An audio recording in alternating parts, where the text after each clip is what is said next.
सूरत तहरीम 28वां सिपारा है और कलाम मजीद में के 28वें सिपारे में सूरत तहरीम है, उसकी आयत नंबर 6 है। अल्लाह ताला इरशाद फरमाता है, या अय्युहल्लज़ीना आमनू, ए ईमान वालो, कू अनफुसकुम, अपने आप को बचाओ, व अहलीकुम, अपने घर वालों को बचाओ, नारौ वक़ूदुहन नासु, उस आग से जिसका ईंधन इंसान है, बल हिजारतु, पत्थर हैं, अलैहा मलाइकतुन, इस पर इनके लिए फरिश्ते मुकर्रर है, गिलादुन शिदादुन, जो बड़े तंदख्वाह बद मिजाज हैं, बड़े तंदख्वाह और सख्त मिजाज हैं।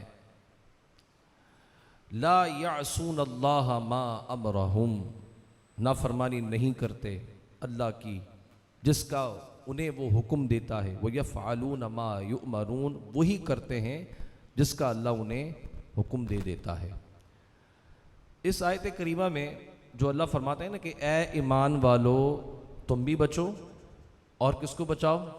अपने अहल को बचाओ, औलाद को बचाओ, अहलो अयाल को बचाओ। किस चीज़ से? नारन, आग से, वक़ूदुहन नास वल हिजारा, जिसका ईंधन जो है पत्थर और इंसान है, आदमी और पत्थर है उसका ईंधन। अब ईंधन की मैं आपको बात समझाता हूँ। आग जल रही हो और आग को मैंने भड़काना है, आग को मज़ीद क्या करना है? भड़काना है, सख्त कर देना है। अगर कोयले वाली आग थी तो मज़ीद कोयला डाल दूंगा तो उसकी तपश जो है वो क्या हो जाएगी? बढ़ जाएगी। मिट्टी का तेल डाल दिया, आग डाल दी, पेट्रोल डाल दिया, ये सारी चीज़ें आग का क्या है? ईंधन है कि ये आग इनको पकड़ेगी या ये एक आग के करीब जाएंगे तो आप मज़ीद क्या होगी? बढ़ जाएगी।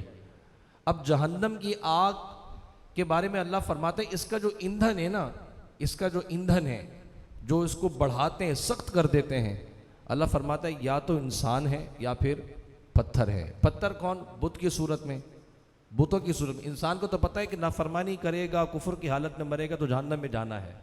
जितने इंसान काफिर होंगे अल्लाह जहन्नम में डालेगा उतनी आग क्या होगी? सख्त होगी।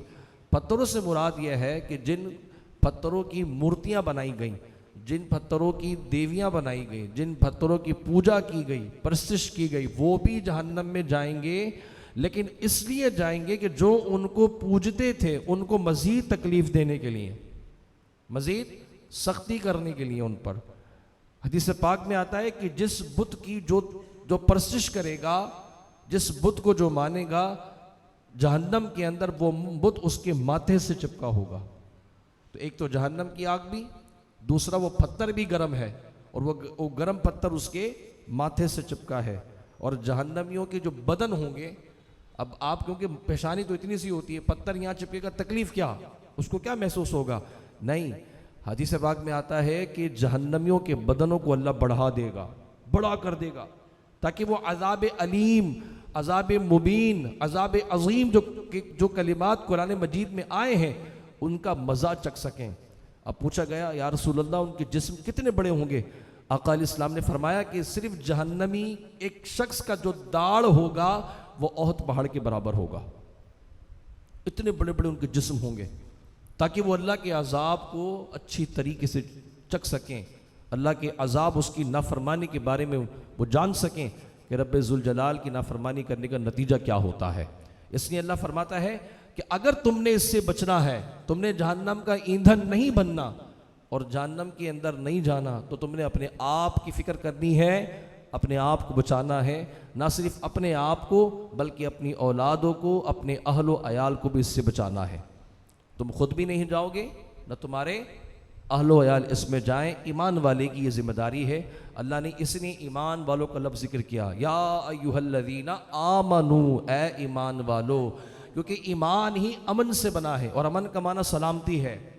किस चीज़ से? अल्लाह के अजाब से, अल्लाह की पकड़ से, उसके गज़ब से, उसकी नाफरमानी से।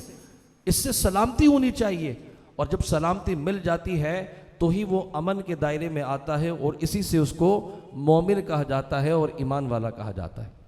अल्लाह कहता है जब तुम ईमान वाले हो गए हो तो अब तुम्हारी जिम्मेदारी है कि तुमने दुनिया से ईमान सलामत लेके जाना है।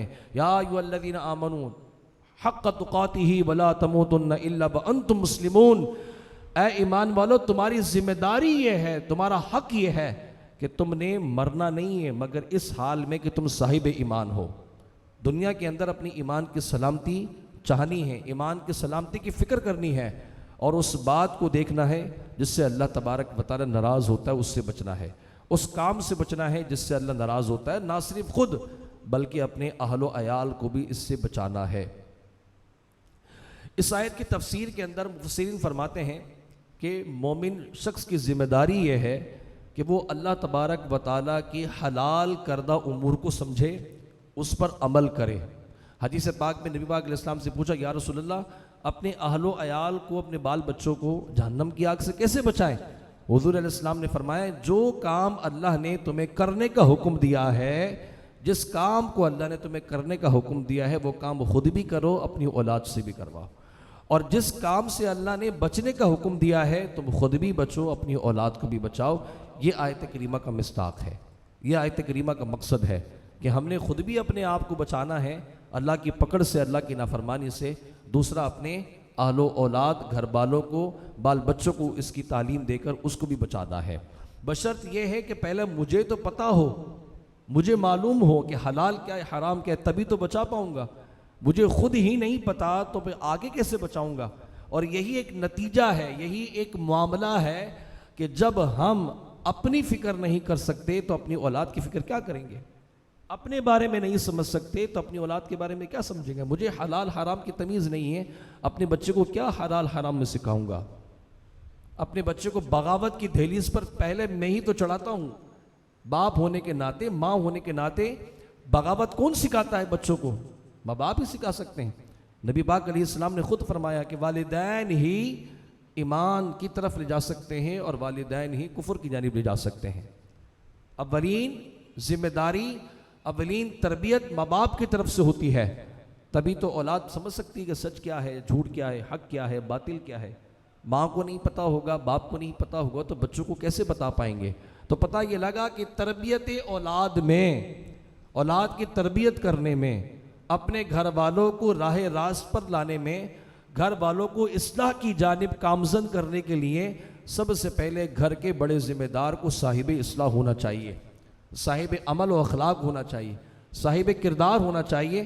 तभी तो उसको देख कर बच्चे सीखेंगे। और याद रखिएगा, हमारे बच्चे सीखते नहीं, ये नकल करते हैं। जो आप करेंगे ये वही करता आपको देखेंगे, वही आदत इनके अंदर आएगी। अगर आप ये कहें कि मैं बच्चे को सिखा दूंगा, ये आपकी गलत फहमी है। बच्चे सीख नहीं पाते, नकल ज़्यादा जल्दी करते हैं। अच्छी तरह अगर आप अपने बच्चों को करता दिखाएंगे तो ये करना शुरू हो जाएंगे। अगर आप खुद कुछ ना करें, बच्चों को कहे बेटा आप ये करो, आप ये करो, आप ये करो, तो इसे बोलते रहेंगे, करेंगे कुछ नहीं, क्योंकि इन्होंने कभी देखा ही नहीं है। और ज़्यादा जवान बच्चे हो जाते हैं, मुंह फट हो जाते हैं, तो फिर बाप को ही बोल लेते, आपने किया कभी ऐसा जो मुझे बोल रहे हो? आप तो पहले कर लें, ये सुनने को मिल जाता है। तो उसी वक्त बाप की सबसे बड़ी शर्मिंदगी यही है कि जब बच्चे ये कह देना कि आपने तो किया नहीं, हमें नसीहत कर रहे हैं। हाँ जी, तभी समझ जाओ कि तरबियत करने में औलाद की कहीं ना कहीं पहलू रह गया है। और आज जो मुआशरा हमारा चल रहा है, आप यकीन करें सबसे बड़ी जिम्मेदारी हमारी यही बनती है कि हम अपनी औलाद की तरबियत के हवाले से फ़िक्रमंद हो जाएं, अपने बच्चों की तरबियत के हवाले से, अखलाक के हवाले से फ़िक्रमंद हो जाएं। बच्चे हो जाते हैं तो सोचते हैं कि अब इनकी तरबियत करेंगे, नहीं, औलाद होने से पहले ही औलाद की तरबियत शुरू हो जाती है। अभी आप ही समझे कि शादी होगी तो बच्चे होंगे तो देखेंगे, नहीं, अभी से ही, तब जाके आप आपकी औलाद होगी तो फिर आप तरबियत के पहलू की तरफ तवज्जो